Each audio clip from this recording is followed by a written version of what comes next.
Je pense que la Rabobank pourrait éventuellement et est suffisamment bien assise aujourd'hui de pouvoir et à gagner en maturité, de pouvoir maintenant regarder son expansion éventuelle sur la région. Donc effectivement, c'est quelque chose pour laquelle nous sommes totalement ouverts à explorer des idées ou regarder des opportunités, surtout là où il y a de négoces naturels entre la RDC et un pays. Donc Oui. ça peut être généralement un pays frontalier où les relations sont beau fixes. Effectivement, nous n'avons pas toujours des bonnes relations avec nos voisins, mais sur quelques d'autres, on en a. La Zambie, par exemple, il y a une très forte négoce qui se fait entre la Zambie et la RDC, l'Angola, RDC, Congo-Brazzaville, éventuellement Centrafrique, donc l'Ouganda, éventuellement, Tanzanie. C'est des natural trading partners de la RDC et pour laquelle nous pouvons peut-être faire levier de notre connaissance de la RDC pour pouvoir approcher ces marchés. Mais en même temps, je pense que nous sommes qu'au début d'avoir exploré la surface financière que la RDC a comme potentiel. Et pendant que la banque est en train de s'agrandir et vraiment donner de meilleures opportunités financières et services financiers à toute la classe congolaise qui existe aujourd'hui, l'énorme population, c'est que nous ne devrons pas se distraire énormément sur des autres marchés non plus, mais rester très focus sur le développement de notre pays. Notre famille, comme vous le savez, est quatrième génération en RDC. Si on est là aujourd'hui, c'est grâce à la RDC et tout ce que ce pays a fait pour nous pendant 3 ou 4 générations.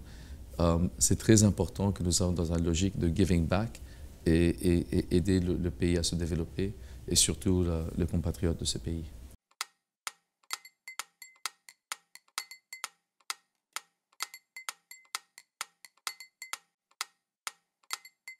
Effectivement, la RDC a toute le panoplie de corporates qui existent, si c'est dans les télécoms, le brasserie, les miniers, ainsi de suite. Et ça existe et toutes les banques savent comment traiter ces clientèles-là.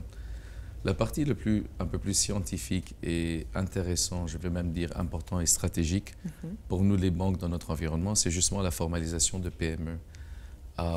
Mais quand on dit formalisation, c'est quelque part aider ceux qui ont construit leur petite entreprise ou leur petite activité commerciale ou de taille moyenne, d'être prêts d'exposer ce qu'ils sont en train de faire vis-à-vis un tiers. Et quand je dis un tiers, ça peut être une banque, ça peut être l'État.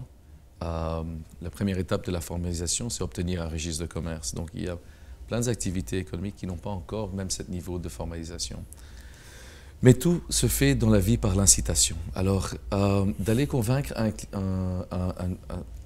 propriétaire de son petite entreprise, de dire que quand vous vous inscrivez pour votre registre de commerce et que vous passez vos flux financiers à la banque, avec le temps, la banque va apprendre vos habitudes et vos comportements et pourra maintenant vous accompagner dans le développement de votre entreprise. Le seul problème, c'est que les entreprises ne nous croient pas trop.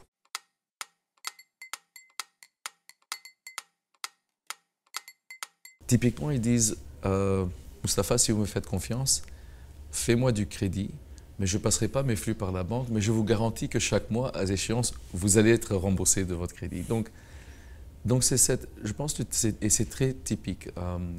C'est-à-dire qu'ils sont bancables et on peut effectivement leur faire confiance sur base de leur notoriété, la façon de la gestion de l'entreprise.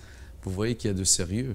C'est cette volonté de vouloir accéder au crédit, mais sans réellement vouloir formaliser le flux financier de leurs activités. Mais petit à petit, c'est que nous constatons que si nous sommes vrais, le banquier est vrai dans ce qu'il dit, on finit par aider le client à venir vers la formalisation de son entreprise. Mais en étant vrai, c'est qu'on ne peut pas faire des fausses promesses.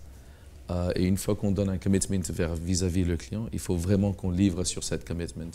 Parce qu'à ce moment-là, on perdra rapidement la confiance. Donc, le clé et le nerf de la guerre, c'est d'avancer progressivement, mais de tenir sur vos engagements que vous faites vis-à-vis vos clients, une fois que vous essayez de l'inciter de formaliser son activité. Et ça, c'est très important.